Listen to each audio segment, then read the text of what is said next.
नमस्कार आप सभी दोस्तों का एक बार फिर से बहुत बहुत स्वागत है। दोस्तों आज जो फटाफट बड़ी खबर निकल कर रही है कि करके जाने की दरअसल पहली बड़ी खबर निकल के आ रही है। आपको बता दें देश भर में संक्रमितों का आंकड़ा 9,36,000 को पार कर गया है। पिछले 24 घंटे की बात करें तो 28,723 कन्फर्म केसेज आए हैं।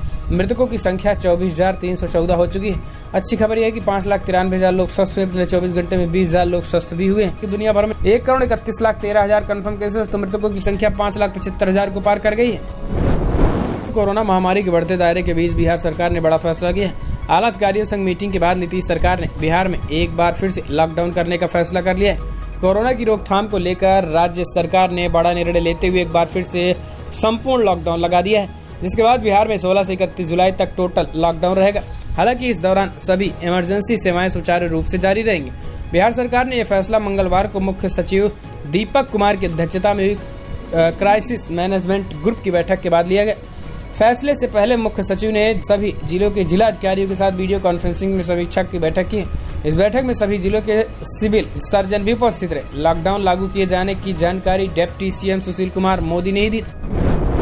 तेजी के साथ बदल रहे घटनाक्रम के बीच अशोक गहलोत ने बीजेपी पर हमला बोलते कहा कि ये बीजेपी की एक बड़ी साजिश थी, लेकिन हमारे कांग्रेसी विधायक पूरी तरीके से बीजेपी के इस मंसूबों को नाकामयाब कर दिए।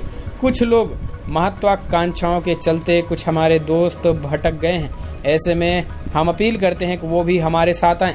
लेकिन इन सब के इतर आपको बता दें कि अशोक गहलोत ने मास्टर स्ट्रोक चलाया। 20 से 22 विधायकों का दावा करने वाले सचिन पायलट के खेमे में अब महज केवल 5 से 7 विधायक ही बचे हुए हैं। दिल्ली की एक अदालत ने मंगलवार को 150 इंडोनेशियाई नागरिकों को जमानत दे दी, जिनके खिलाफ वीजा प्रावधानों का उल्लंघन कर तबलीगी जमात कार्यक्रम में शामिल होने का आरोप था।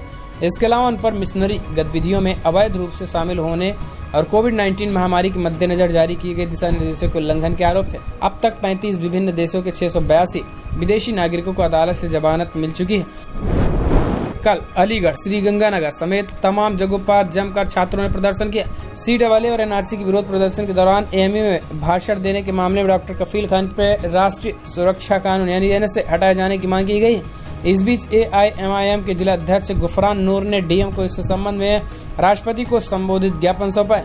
गुफरान ने ज्ञापन के माध्यम से डॉक्टर कफील ने अलीगढ़ मुस्लिम विश्वविद्यालय में दिए गए भाषण के दौरान कोई ऐसी बात नहीं कही थी जिसमें कि दो समुदाय में भड़काव या फिर टकराहट बढ़े, और इसी को लेकर अलीगढ़ में जबरदस्त प्रदर्शन चल रहा है। ईरान ने भारत को एक बड़ा झटका दिया। ईरान की सरकार ने चाबाह बंदरगाह के रेल प्रोजेक्ट से भारत को अलग कर दिया। समाचार पत्र द हिंदू की रिपोर्ट के मुताबिक भारत की तरफ से परियोजना की फीडिंग और इसे शुरू करने में हो रही देरी का हवाला देते हुए ईरान ने ये फैसला लिया है। भारत ने 4 साल पहले इस समझौते पर हस्ताक्षर किए थे। चाबाह बंदरगाह से ये रेल लाइन ईरान की सीमा पार करके अफगानिस्तान के जारांग तक जाती। रेल लाइन बनाने की इस परियोजना में भारत भी शामिल था। सुप्रीम कोर्ट ने कोयला खदानों की वाणिज्यिक नीलामी के फैसले के खिलाफ झारखंड सरकार द्वारा याचिका पर मंगलवार को केंद्र सरकार को नोटिस जारी किया। झारखंड ने नीलामी ने राज्य सरकारों को विश्वास में लेने की जरूरत बताते हुए इन पर रोक लगाने की मांग की है। केंद्र सरकार ने नीलामी का फैसला कर देश के कोयला क्षेत्रों को निजी कंपनियों के लिए खोल दिया है। लाइव लॉ के मुताबिक मुख्य न्यायाधीश S Bobde, N Subhash Reddy, S Bopanna की पीठ ने नोटिस जारी करते हुए कहा है कि इस मामले को सुनने के साथ ही कोयला खदानों की नीलामी पर भी रोक लगाने के मुद्दे को भी सुनने के इच्छुक है। इस मामले की अगली सुनवाई 4 हफ्ते बाद होगी। दुनिया भर में कोरोना का कहर बरपा रहा है, जिसके चलते तमाम बड़े बड़े आयोजन स्थगित कर दिए गए हैं।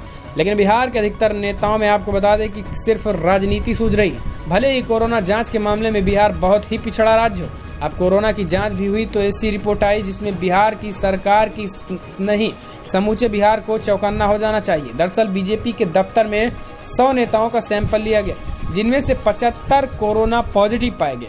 यह आंकड़ा बेहद हैरान करने वाला है और चिंताजनक है। इस पर प्रतिक्रिया देते हुए तेजस्वी यादव ने कहा है कि सरकार की जिम्मेदारी है कि पहले स्वास्थ्य सेवाओं को उपलब्ध करवाए, और वो सरकार चुनावी तैयारियों में व्यस्त है। हम तो कब से मांग कर रहे हैं कि महामारी के दौरान चुनाव स्थगित किए जाएं। लेकिन यहाँ पर एक चीज पूछना जरूरी हो जाता है कि यहाँ पर ये 100 नेताओं में से जो 75 कोरोना पॉजिटिव हैं, ये किस जमात के हैं। संयुक्त राष्ट्र ने चेताया है कि कोरोना वायरस महामारी इस साल करीब 13 करोड़ लोगों को और भुखमरी की ओर ढकेल सकती है। विश्व में भुखमरी के कगार पर पहुंचे लोगों की संख्या पिछले साल करीब 1 करोड़ बढ़ गई थी। यह गंभीर आकलन विश्व में खाद्य सुरक्षा एवं पोषण की स्थिति के मद्देनजर हालिया रिपोर्ट में सामने आए हैं। इसे तैयार करने वाली यूएन की 5 एजेंसियों की ओर से इसे वार्षिक रिपोर्ट में सोमवार को जारी किया गया है। रिपोर्ट के मुताबिक वर्तमान में उपलब्ध विश्व के आर्थिक परिदृश्य पर आधारित ये प्रारंभिक अनुमान बताते हैं कि महामारी के कारण वर्ष 2020 में कुपोषण की तालिका में लगभग 8 करोड़ से 13 करोड़ के अतिरिक्त लोग जुड़ चुके हैं, जो कि काफी चौंकाने वाली बात निकल के आ रही है। केंद्रीय आवास एवं शहरी मामलों के मंत्रालय ने समाचार agency press trust of India को एक नोटिस भेजकर 84 करोड़ रुपए का जुर्माना ठोक दिया है। आपको बता दें कि स्क्रॉल की रिपोर्ट के मुताबिक आवास एवं शहरी मंत्रालय के तहत लैंड एवं डेवलपमेंट ऑफिस ने 7 जुलाई को पीटीआई को 3 नोटिस भेजा, जिनमें दिल्ली में अपने कार्यालय के उल्लंघन का आरोप लगाया। नोटिस में कहा गया कि पीटीआई को गैर न्यायिक स्टाम्प पेपर पर लिखित में देना होगा कि वो जमीन का दुरुपयोग और इसे क्षति पहुंचाए जाने की वजह से जुर्माने का भुगतान करेंगे। तो बड़ी खबर भी इतना, लेकिन अगर आपको वीडियो पसंद आए तो लाइक करके समर्थन करें, कमेंट के माध्यम से अपनी राय दें, वीडियो को ज्यादा से ज्यादा दोस्तों तक फैला दें। इस वीडियो में इतना ही। जय हिंद, जय भारत।